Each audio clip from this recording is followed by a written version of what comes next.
आपने बात की है, अभी जो आपने बड़ी बात की है कि इंडिया जो है वो एक बहाना बनाना चाहता है कि कोई भी दहशतगर्दी का वाकया हो और वो पाकिस्तान पर अटैक कर दे, लेकिन हमारे यहाँ तो दहशतगर्दी के वाकयात हो रहे हैं। जो फितनतुल हिंदुस्तान है वो बलोचिस्तान में बाकायदा तौर पर दहशतगर्दी के वाकयात कर रहा है। क्या हमारे पास ठोस सबूत हैं? तो फिर क्या हमें उनके ठिकानों पर हमला नहीं करना चाहिए?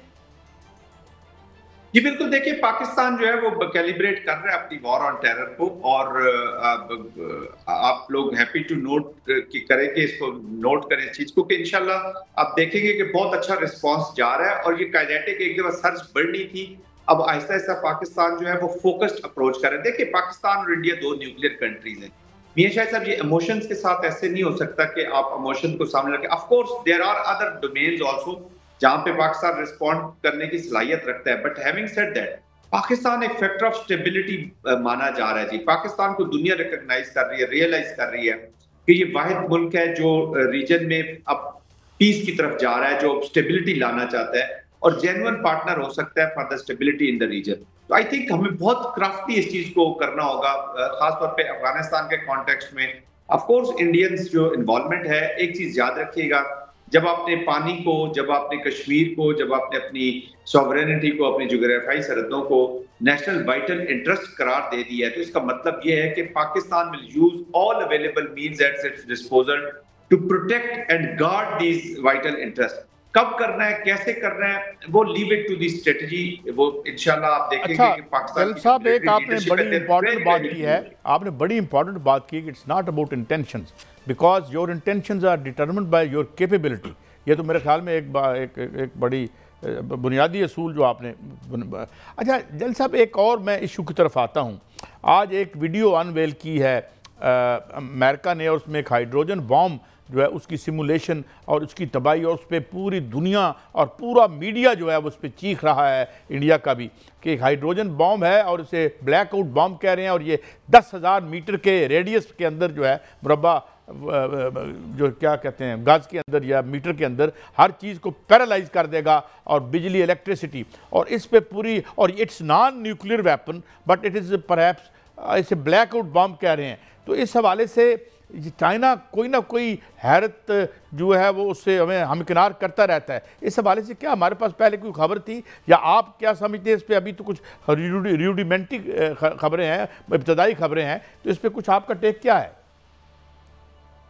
देखिए ये जो बिग पावर्स होती हैं, ये कुछ ना कुछ अपनी पावर को डेमोन्स्ट्रेट करने के लिए, आपको याद होगा कि हम स्पेस जब छोटे थे तो स्पेस वॉर का बहुत सुना करते थे जी। स्पेस पे रशिया का बहुत ज्यादा पैसा जो है वो लगवा दिया गया था अमेरिका की तरफ से जब स्पेस वॉर की हुई, और बहुत पैसा जाया भी हुआ, स्पेस वॉर में चले गए।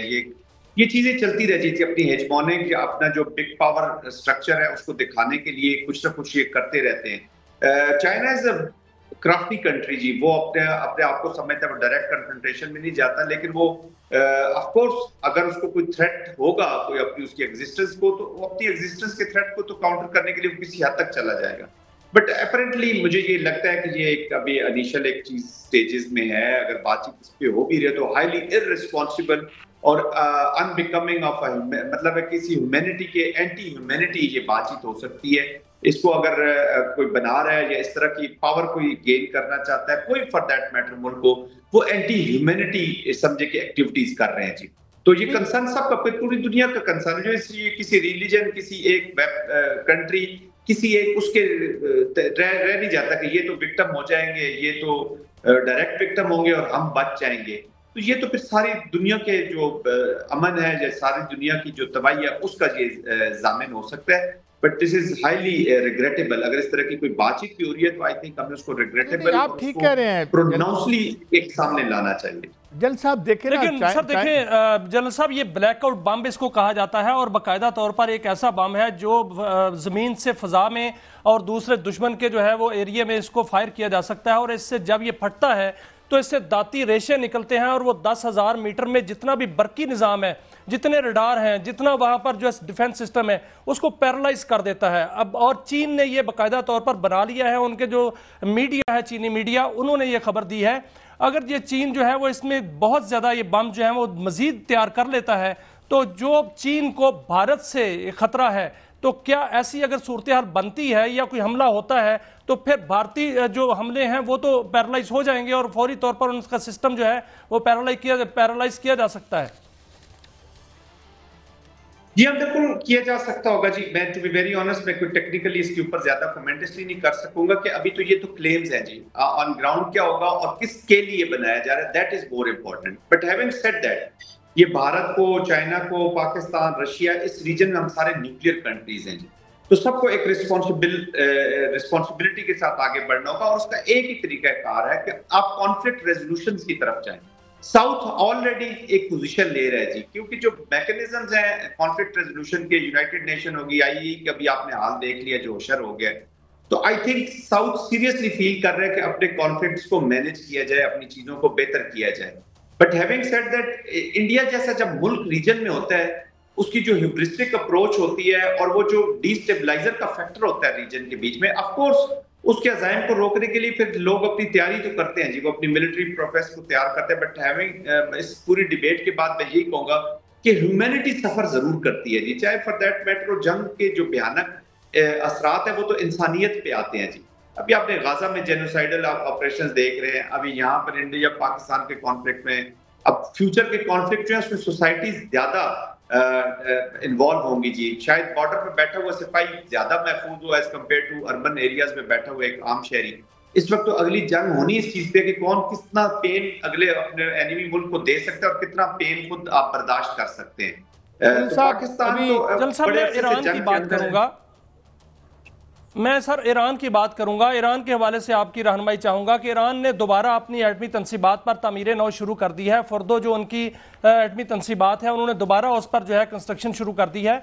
आप क्या समझते हैं कि ईरान अब अपना एटमी टेक्नोलॉजी से पीछे हट जाएगा, बम बनाने की जो तैयारी में लगा हुआ था वो पीछे हट जाएगा, या वो अमेरिका के साथ मुज़ाकरात करके इसको पुरअमन मकासद के लिए ही रखेगा? देखिए, वो अगर जेस्चरिंग पोस्टरिंग भी अगर कर रहे हैं और इसकी तामीर उन्होंने दोबारा शुरू कर दी है, तो वो बेसिकली अपने आप को एक दो वजूहत हो सकती है। एक तो मैं तो खैर जाती तौर पे समझता हूँ कि अब वो और स्पीड में जाएंगे जी। वो मेरे ख्याल में समझेंगे कि हमारे ऊपर आईई ने, हमने बड़ा कोऑपरेट किया, बहुत सपोर्ट किया, अंडर वॉच डॉग ये सारी चीजें, लेकिन उसके बावजूद हमें ट्रस्ट नहीं किया गया और हमें फिर हमला भी हो गया। हमले से बिल भी सामने शो हो गए कि जी आप पे हमला कर भी सकते हैं, अमेरिका हमला भी हो गया। तो मेरे ख्याल में स्पीड की तरफ उस तरफ जाएंगे। बट अगेन इसका पूरा फायदा उठाना चाहेंगे नेगोशिएशन में, कोई विन विन सिचुएशन निकालने के लिए भी ना। आप जब तक जेस्चरिंग पोस्टरिंग या अपनी इंटेंशन शो नहीं करते तो अगले भी आपको उतना सीरियस नहीं लेते जी।